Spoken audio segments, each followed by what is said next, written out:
দর্শক, আলোচনা শুরুর আগে রিকোয়েস্ট করছি আমাদের চ্যানেলটি সাবস্ক্রাইব করে আমাদের সাথে যুক্ত থাকুন। 54 বছরে কিন্তু ভারতের সাথে কিন্তু আমাদের মানে সম্পর্কগুলো উন্নতি কিন্তু হচ্ছে, কিন্তু স্বাধীনতার আগে থেকে যেটা ছিল, এরপর স্বাধীনতার পরে যেহেতু আলাদা হইলো বাংলাদেশ, সেটা কিন্তু সম্পর্কটা কিন্তু সবসময় উন্নতি হয়েছে। কিছু সংখ্যক লোক কিন্তু সেই স্বাধীনতার ওই আগের থেকে কিন্তু আমরা যেহেতু স্বাধীনতা যদিও আমার আগে জন্ম, কিন্তু এত কিছু জানি না। ও এখন যে পরে আইসে যতগুলো দেখলাম যে আওয়ামী লীগকে কিন্তু তখন 23% মানুষে ভোট দেয় নাই। আর তখনকার মানে পেপার কাটিং কিন্তু এখানে ফেসবুকে আসে যে বাংলাদেশকে ভারত দখল করে নিচ্ছে। এটা কিন্তু সেই পূর্বে স্বাধীনতার আগেও বলছে। এবং শেখ মুজিব বঙ্গবন্ধুকে কিন্তু পাকিস্তানের চোর হিসাবে কিন্তু সবসময় বলতো। কিন্তু আগরতলা ষড়যন্ত্র মামলাটা রাষ্ট্রদ্রোহ মামলা ছিল না, যে ভারতে গিয়ে মামলা হয়েছে, ষড়যন্ত্র মামলা হয়েছে। এখন ওই যে 23% মানুষ আগেও ছিল, সে এখনো আছে। এরপরে দেখেন দেশ স্বাধীন হওয়ার পরে দীর্ঘ আপনার শেখ বঙ্গবন্ধু হত্যার আগ পর্যন্ত কিন্তু পাকিস্তান পুনরুদ্ধার কমিটি গঠন করে গোলাম আজম সাহেব এবং উনার যে সাথে যে আপনার আলী হাজার মুজাহিদ এবং মতিউর রহমান নিজামী এবং আরো অনেকেই মধ্যপ্রাচ্যে, সারা মধ্যপ্রাচ্যে কিন্তু চষে বেড়াইছে যে বাংলাদেশ কে ভারত দখল করে নিয়ে গেছে, এটা উদ্ধার করতে হবে। পাকিস্তান পুনরুদ্ধার কমিটি, পূর্ব পাকিস্তান পুনরুদ্ধার কমিটি গঠন করে কিন্তু সারা মধ্যপ্রাচ্যে ঘুরছে। কিন্তু এখন দেখেন আপনি, ওই সময় মনে হয় একমাত্র ইরাক মনে হয় বঙ্গবন্ধু হত্যার আগে কিন্তু আপনার ইরাক অথবা আর দুই একটা দেশ আমি বলতে পারবো কিনা মনে নাই, তবে ইরাক সম্বন্ধে আমি জানি। ইরাক শুধু আপনার সাদ্দাম হোসেন এই আপনার বাংলাদেশকে কিন্তু স্বীকৃতি দিছিল, কিন্তু অন্য কোনো মধ্যপ্রাচ্যের কোনো কান্ট্রি কিন্তু আপনার বাংলাদেশ স্বীকৃতি দেয় নাই। কারণ তারা কিন্তু তখন ভুল তথ্য তাদের কাছে ছিল, যেটা ওই যে গোলাম আজম সাহেব জন্মগঞ্জে সারা পাকিস্তান ইয়াতে মধ্যপ্রাচ্যে ঘুরছে, ওটাই ওরা ধরে নিয়ে গেছে, যে কারণে আপনার বাংলাদেশকে তারা স্বীকৃতি দেয় নাই। শেখ মুজিব বঙ্গবন্ধু হত্যা হওয়ার পরে কিন্তু ওরা কিন্তু একে একে সৌদি আরব বলে অন্যান্য কান্ট্রি কিন্তু আমাদেরকে কিন্তু স্বীকৃতি দিছে।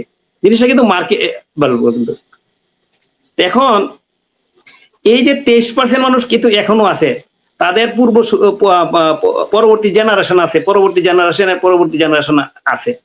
এখন আপনি দেখেন, আমরা যা বাংলাদেশে দেখি যাদের দাদা বা বাবারা এই স্বাধীনতার বিরুদ্ধে করছিল, তাদের সন্তানরাই কিন্তু এখনো এই ধরনের বক্তব্য দেয়, ভারত বিরোধী বক্তব্য দেয়।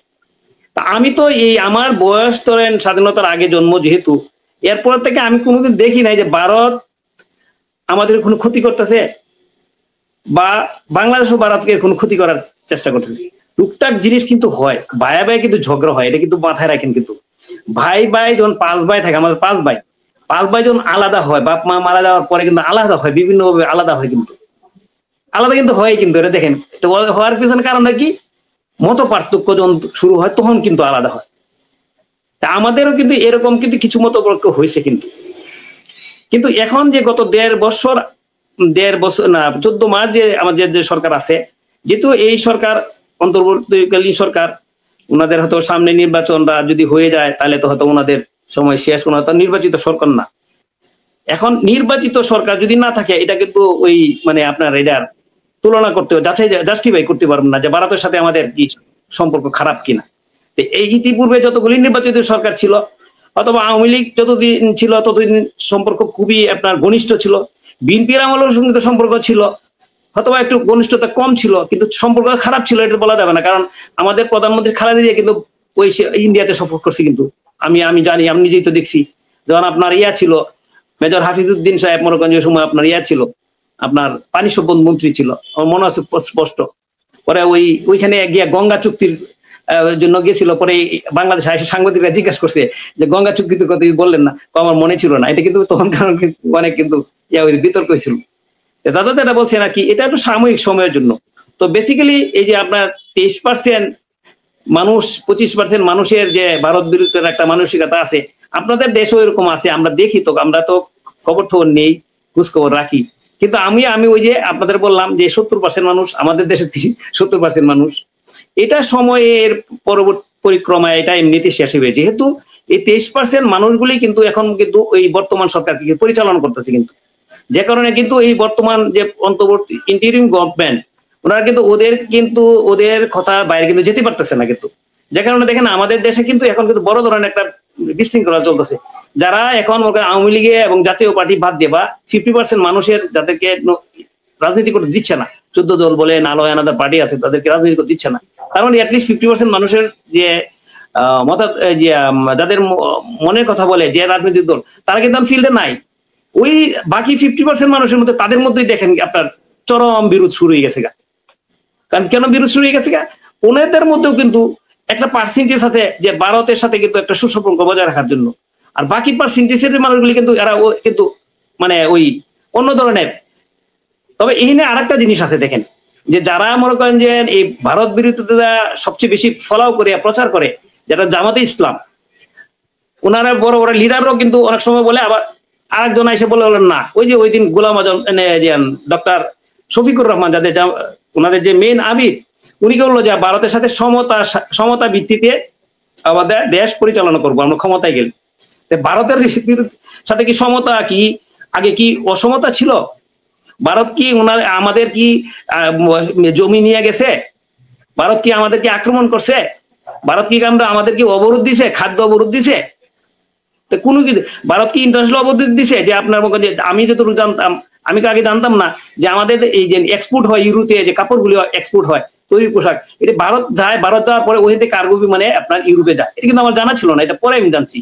আচ্ছা, ভারতের মাঝখান দিয়ে কিন্তু আপনার ট্রান্সশিপমেন্ট যেটা বলে, এটাতে ভুটানে মাল যাচ্ছে বাংলাদেশের থেকে, আবার নেপালে মাল যাচ্ছে। তার মানে কি সম্পর্ক খারাপ কোথায়?